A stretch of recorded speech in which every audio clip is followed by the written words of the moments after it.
ما که مثلا در این کشورهای مثلا امریکا و استرالیا و کانادا هستیم وارد نظام بشیم، مثلا یا خودمون یا فرزندانمون وارد نظام از اینا بشیم خدمت کنیم، او کدام اشکال داره؟ در حدیث شریف آمده هر کسی که میخواد برای دولت ها کار بکنه باید به شیعیان خدمت کنه.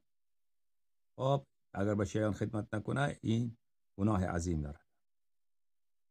خب یعنی وارد نظامش بشه خدمت بکنی، یعنی مثلا کشور ما همینجا خدمت... شده دیگه مثلا. آره به شیعیان باید خدمت کنی، به مذهب باید خدمت کنی، به شیعه باید خدمت کنی.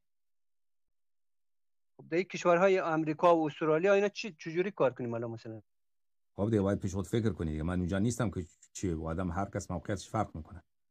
شما هر چی تانستی باید خدمت کنی. خب از داخل نظام نخست وزیر را که رفتی، نخست وزیر را مثلا بگو که بیا به تشیع خدمت کن. اصلا نخست وزیر را شیعه بساز. چطور؟ آره. چطوره؟ درسته یا نه؟ بیا بگو که حمله بکن بر سر طالبان، یا خلاصه خودت پیدا بکن. اونجا که رفتی باید خودت پیدا بکنی که اون منطقه شیعیانشان چی احتیاج داره، چه کار شما میتونی به اونا بکنی، به مذهب چطور کمک میتونی، به شیعیان افغانستان، لبنان، عراق، هر جا که دستت رسید باید خدمت کنی.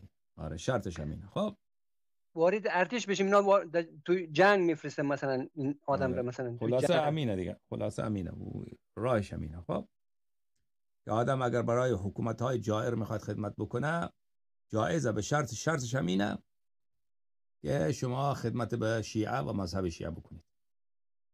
درسته. آقا یک سوال دیگه هم خدمت داشتم که وارد ارتش که مثلا شدی، وارد ارتش که شدی یک F-16 را بفرست بر سر قندهار. درسته.